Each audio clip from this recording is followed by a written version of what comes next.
So this is the second part of our Love and Loss project. We're on the book Every Day by David Levithan.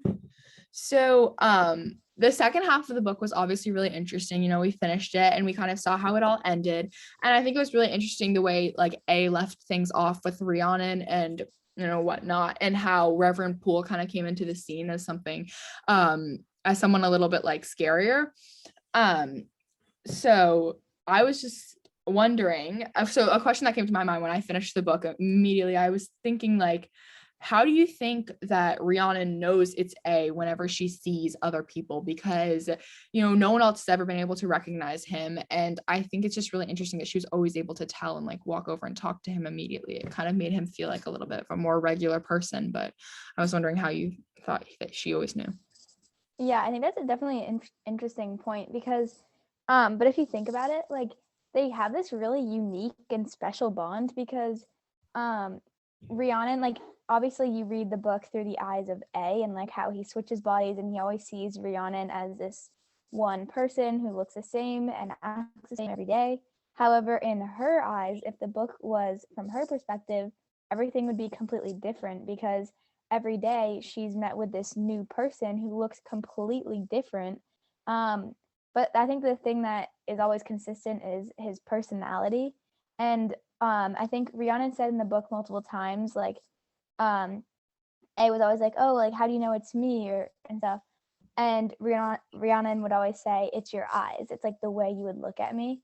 And I think that's really special because like he loved her and he would like in a coffee shop he would always look over at her and he would be because he would drive sometimes like 4 hours and just to see her in one day because he was so dedicated and he really wanted to have this relationship. So I would definitely say it would probably be the way that he looked at her.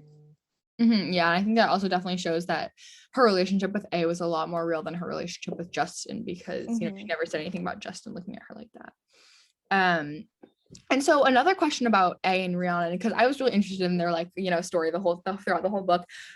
When A woke up in Alexander's body at the very end of the book, why do you think like what does it show about him that he was able to like leave Rhiannon to the person's body that he was in and that he was like able to like part with her kind of and leave her to someone that he knew would love her like as much as he loved her?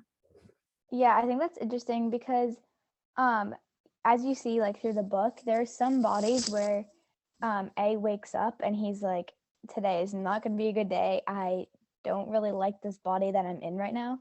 And especially one of the chapters, I don't know specifically the name of the person, but the one who was like severely addicted to drugs and A spent the whole day in the room like rocking back and forth on the bed trying to like focus on reading this book and get all these like intense thoughts out of his head, like trying not to like use the drugs and everything. Um, and however, he woke up in Alexander's body and was like, "This is a great person."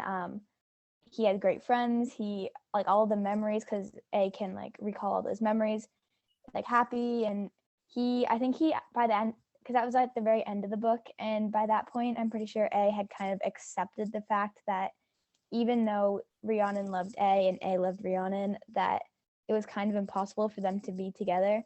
And I think that's where the whole idea of love and loss ties in because even though they both had that relationship of loving each other, there was really no logical way that they could be together. And I think A definitely wanted his love for Rhiannon was kind of he put he was he put aside his own personal feelings and was kind of like, I want what's best for Rhiannon. So he set up almost like a first date with Alexander and kind of left her in this happy relationship where he knew that she would be treated well and like have a great time and everything.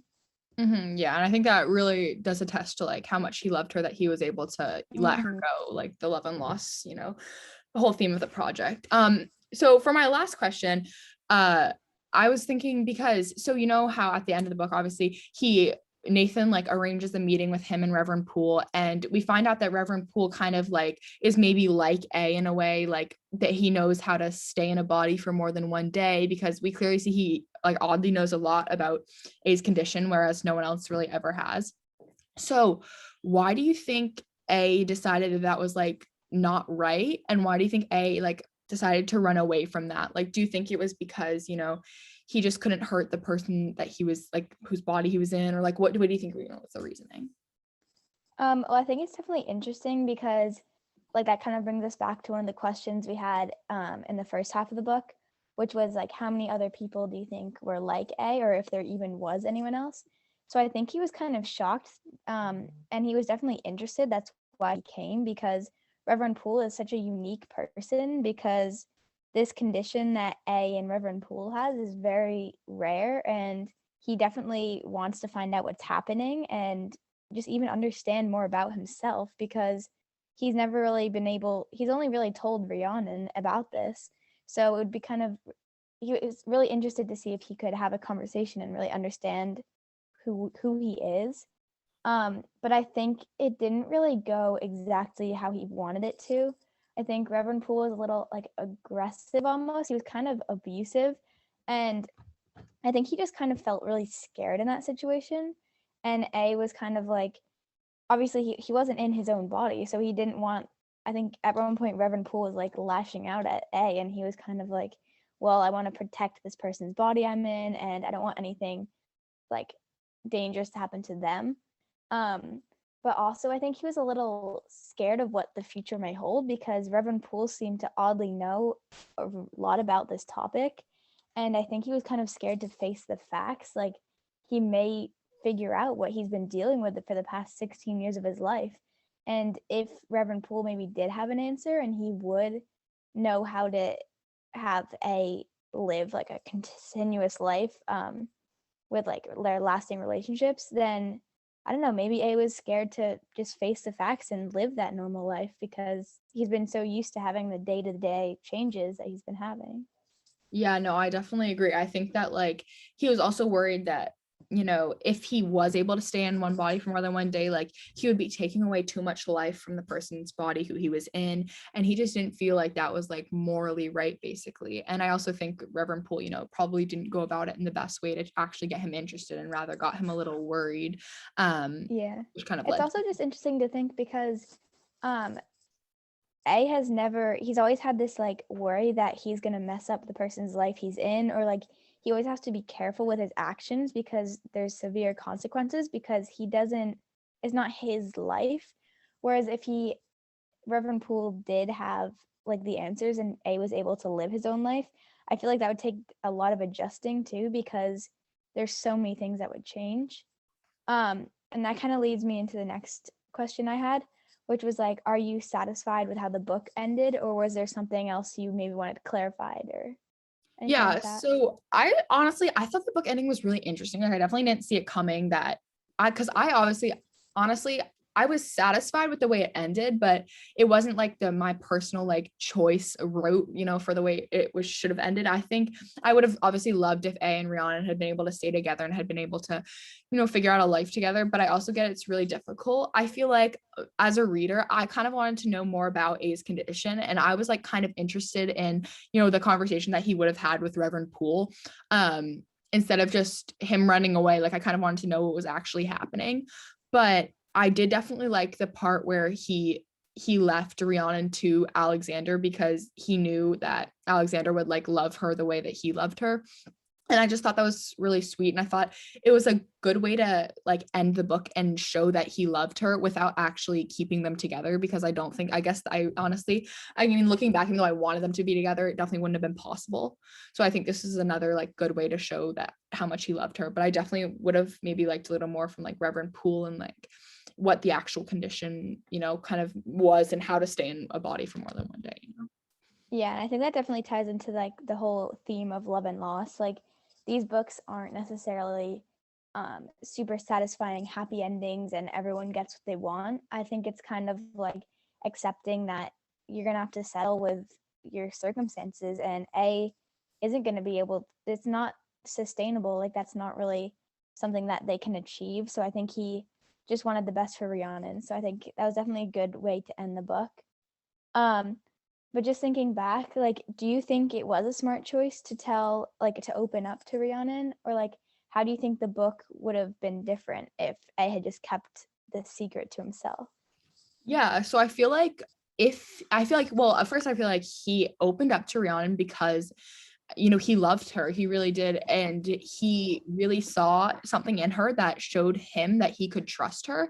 And I think that was really important to him. And honestly, I think he wanted that type of consistency in his life where someone knew everything about him and knew stories about him and could talk to or them and could talk to them, could talk to A. And I think that's what A really wanted. So I think that kind of shows, and I think that like Rhiannon definitely helped fill that hole.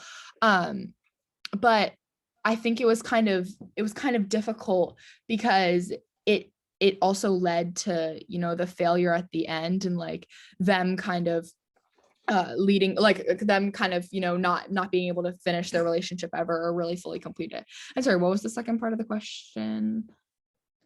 Well, just saying, like, how do you think the book would have differed if, Oh yeah, like, I think A had kept it to himself? I think it definitely would have been honestly a lot more lonely the whole book. Like I feel like we needed that other character that could stay consistent, that we could kind of confide in and we could figure out like what was going on together with Rhiannon and A rather than just A, because I feel like A alone would have been kind of lost in thought and it would have been definitely a little bit more lonely, I feel. Yeah. And my last question is kind of from like a little earlier in the book. But when Nathan was he got on the side and felt like the devil was and do you think that Nathan felt that because when A was inside like Rhiannon's body, or when he was in the Tom and James, like the twins, and he was kind of asking each other because he's interested how they felt. He said it felt like he remembered